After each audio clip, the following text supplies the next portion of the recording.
ETF index mutual funds నేర్చుకుని stock మార్కెట్లో రాణించాలనుకుంటున్నారా? వెంటనే ఈ నెంబర్కి కాల్ చేయండి.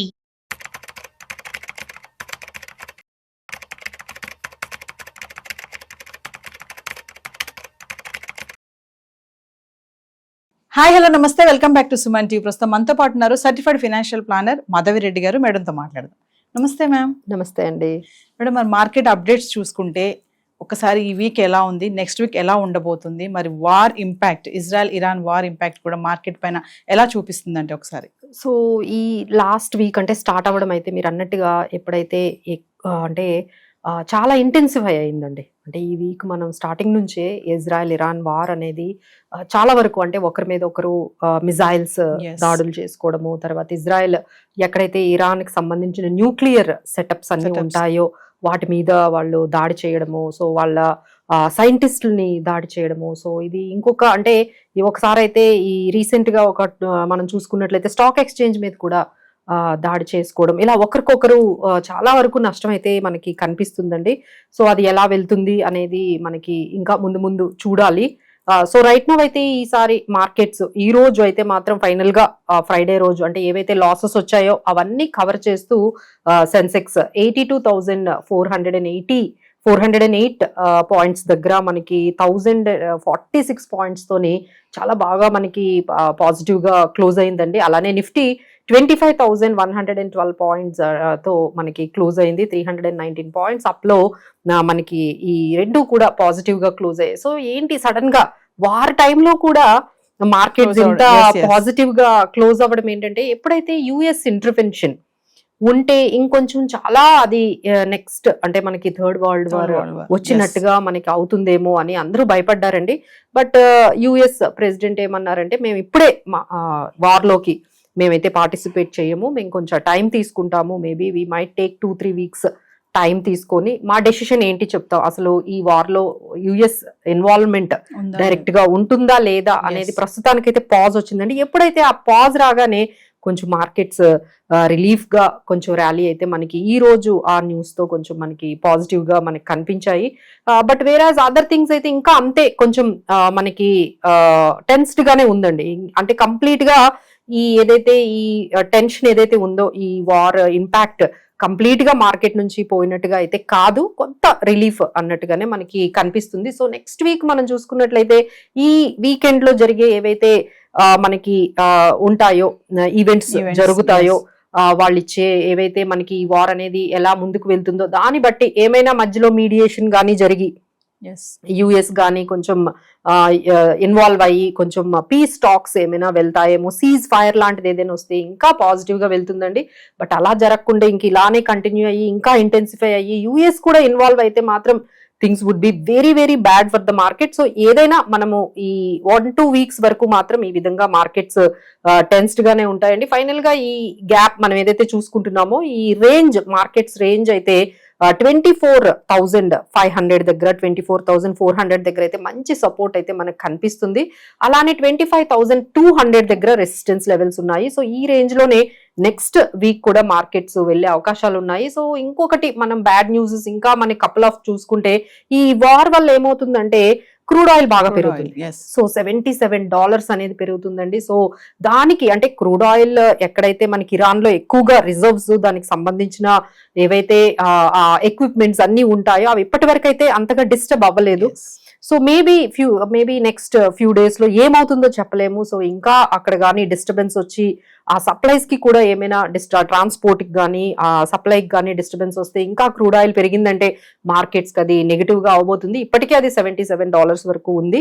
ఇంకోటి ఏంటంటే రూపీ కూడా కొంచెం డిప్రిషియేట్ అవుతుంది. సో రూపీ డిప్రిషియేషన్ కూడా ఆల్మోస్ట్ మనకి 85-86 మధ్యలో మనకి డిప్రిషియేట్ అవుతూ ఉంది. సో అది కొంచెం వరీసమ్ గానే మనకి కనిపిస్తుంది. సో ఓవరాల్ గా మార్కెట్స్ అయితే ఈ విధంగా ఈ రేంజ్ లోనైతే ఉండే అవకాశాలు కనిపిస్తున్నాయి. సో వార్ ఇంపాక్ట్ బట్టి ఇంకొంచెం లెవెల్స్ అనేవి మనకి నెగిటివ్ ఉంటాయా పాజిటివ్ ఉంటాయా అని తెలుసు. Coming to gold trading madam, మరి గోల్డ్ చూసుకుంటే ప్రైస్ మరి 1 lakh వరకు వెళ్ళిపోయింది. మరి దాని ఇంపాక్ట్ ఎలా ఉంది? సో గోల్డ్ ఇప్పుడు మేము చెప్పేది ఏంటంటే ఒక రేంజ్ లోని స్టక్ అయ్యే అవకాశాలే ఎక్కువగా కనిపిస్తున్నాయండి. ఎందుకంటే ఒక్కసారిగా 1 lakh అబౌవ్ వెళ్ళింది, 1,02,000 వరకు గోల్డ్ అనేది వెళ్ళింది. ఎప్పుడైతే ఈ వార్ అనేది ఇంటెన్సిఫై అయిందో, ఎప్పుడైతే ఇది కొంచెం యుఎస్ ఇంటర్వెన్షన్ ఉండకపోవచ్చు అనే న్యూస్ రాగానే మళ్ళీ గోల్డ్ బిలో 1 lakh కి వచ్చేసిందండి. సో అలానే క్రూడ్ ఆయిల్ కూడా కొంచెం ఈ వార్ ఇంటెన్సిఫికేషన్ అనేది మనకి తగ్గుతూ ఉంటే మాత్రం కొంచెం క్రూడ్ కానీ గోల్డ్ కానీ కొంచెం తగ్గే అవకాశాలు ఉంటాయి. సో గోల్డ్ అయితే మాత్రం ఒక రేంజ్ లోనే స్టక్ అయినట్టుగా మనకి కనిపిస్తుంది. కమింగ్ టు మరి అప్డేట్ చూసుకుంటే ఐపీఓస్ మేడం, మరి ఐపీఓ సంగతి ఏంటి?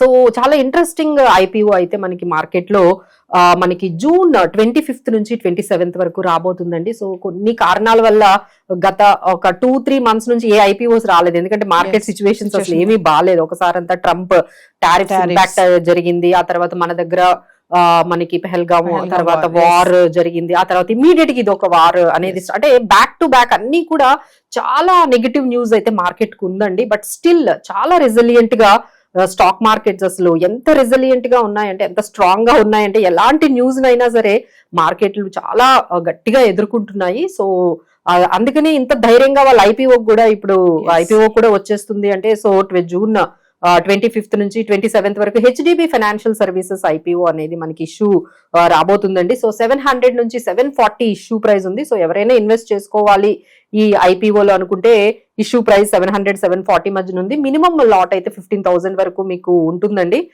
అలానే మనకి అలాట్మెంట్ మీకు అంటే ఈ 27th క్లోజ్ అయిన తర్వాత మీకు అలాట్మెంట్ 30th ఉంటుంది. అలానే లిస్టింగ్ చూసుకున్నట్లయితే మనకి July 2nd లిస్ట్ అవుతుంది. సో ఇది ఎవరైనా గమనించుకుంటే ఎవరైనా ఇంట్రెస్టెడ్ గా ఉంటే అంటే ఇదేంటంటే ఎన్బిఎఫ్సి అండి, which is backed by the promoter of HDFC promoter కాబట్టి so everyone is showing lot of interest in this IPO. So ఇవి మన డీటెయిల్స్. సో ఎవరైనా ఇంట్రెస్టెడ్ గా ఉంటే so it is starting from 25th to 27th వరకు మీకు అందుబాటులో ఉంటుంది. 12,500 కోట్ల వరకు ఇది సబ్స్క్రిప్షన్ తోని ఇష్యూ సైజ్ తో మార్కెట్ లోకి పెద్ద ఎంట్రీ అనే చెప్పొచ్చండి. అంటే స్టాక్స్ మనం కొనుక్కోవాలంటే మేడం వేటిని అవాయిడ్ చేయాలంటారు?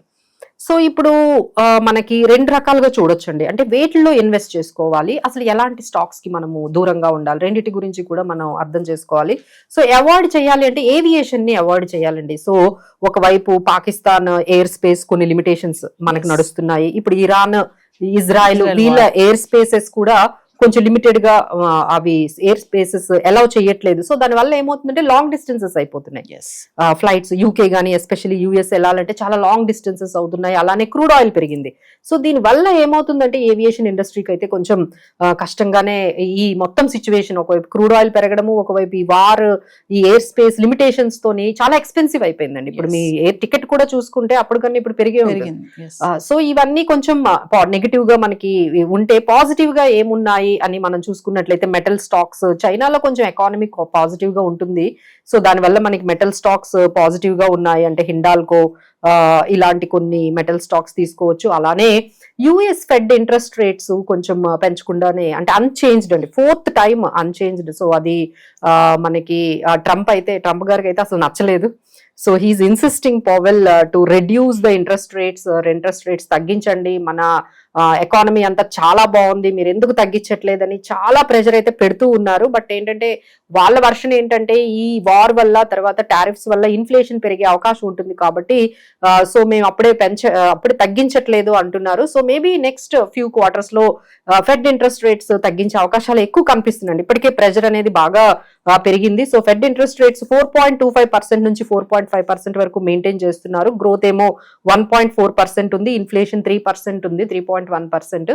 సో ఎప్పుడైతే ఇంట్రెస్ట్ రేట్స్ ఇంకొంచెం కానీ తగ్గినట్లయితే ఐటీ సెక్టార్ కి కొంచెం పాజిటివ్ గా అనిపిస్తుందండి. అలానే ఆర్బీఐ రెపో రేట్స్ తగ్గించింది కాబట్టి బ్యాంకింగ్ అండ్ ఎన్బిఎఫ్సిస్ కూడా కొంచెం పాజిటివ్ గా, ఎస్పెషల్లీ పిఎస్యు బ్యాంక్స్ కి మనకి పాజిటివ్ గా చెప్పొచ్చు. అలానే reality stocks, DLF, Godrej properties, Oberoi reality, SBI ఇలాంటి కొన్ని మనకి అసలు ఇంత ర్యాలీ ఈ రోజు మనం చూస్తున్న ర్యాలీకి అసలు 4 కంపెనీస్ బాగా పాజిటివ్ గా దాన్ని తీసుకెళ్లాయండి. HDFC, ICICI, Reliance and Bharti Airtel ఈ 4 స్టాక్స్ మార్కెట్స్ ని ఒక్కసారిగా 1000 పాయింట్లు సెన్సెక్స్ తో ఇంత పాజిటివ్ గా వెళ్ళింది అంటే ఈ 4 స్టాక్స్ అనేది మనము చెప్పొచ్చు. సో ఈ విధంగా మనం చూసుకోవచ్చు. అలానే ఒక ఇంపార్టెంట్ న్యూస్ ఏంటంటే ఎన్ఎస్సి వీక్లీ ఎక్స్పైరీ ఏమో ఇప్పుడు ట్యూస్డే జరుగుతుందండి. అలానే బిఎస్సి వీక్లీ ఎక్స్పైరీ మనకి థర్స్డేస్ ఉంటాయి. అది September 1st నుంచి మనకి స్టార్ట్ అవుతుంది. సో ఎవరైతే ట్రేడింగ్ చేసుకుంటున్నారో ఈ ఎక్స్పైరీ డేట్స్ ఈ changes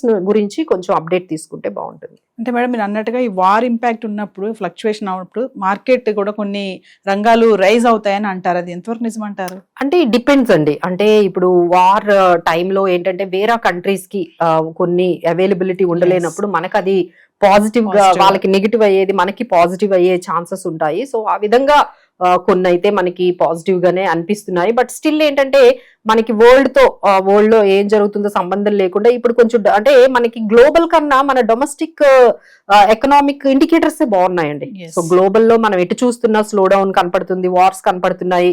so we can't say something positive about the global side అయితే మనకు కనిపించట్లేదు.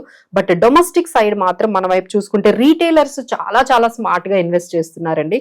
సో ఎప్పుడైతే మార్కెట్స్ కొంచెం తగ్గినా, అంటే మార్కెట్ కొంచెం క్రాష్ అయినా ఇమీడియట్ గా ఇన్వెస్ట్ చేస్తున్నారు. సో చాలా స్మార్ట్ గా ఇన్వెస్ట్ చేస్తున్నారు. సో అందుకనే మార్కెట్స్ ఇంత నెగిటివ్ న్యూస్ లో కూడా మార్కెట్స్ ఈ విధంగా పాజిటివ్ అయ్యాయి అంటే బేసిక్ గా ఈ క్రెడిట్ అంతా కూడా మన డొమెస్టిక్ ఇన్వెస్టర్స్ ది, మన డిఐఐస్ దనే చెప్పొచ్చండి. సో ఎప్పుడైతే మార్కెట్స్ కొంచెం పెరుగుతున్నాయో ప్రాఫిట్లు కూడా బుక్ చేస్తున్నారు. సో అందుకని కొంచెం ఈ రేంజ్ లోని మార్కెట్స్ అనేవి స్టక్ అయింది. బట్ స్టిల్ ఎవరైనా కొనుక్కోవాలి, స్టాక్స్ కొనుక్కోవాలంటే IT, metal sectors, PSU banks, అలానే ఎన్బిఎఫ్సిస్ కి కొంచెం లెండింగ్ ప్రొవిజన్స్ కొంచెం ఈజీ చేసిందండి ఆర్బీఐ. సో ఏవైనా గోల్డ్ లోన్ ఇచ్చే కంపెనీస్, ముత్తూత్ ఇలాంటి కంపెనీస్ ని కూడా వాళ్ళు బై చేసుకోవచ్చు. Thank you madam.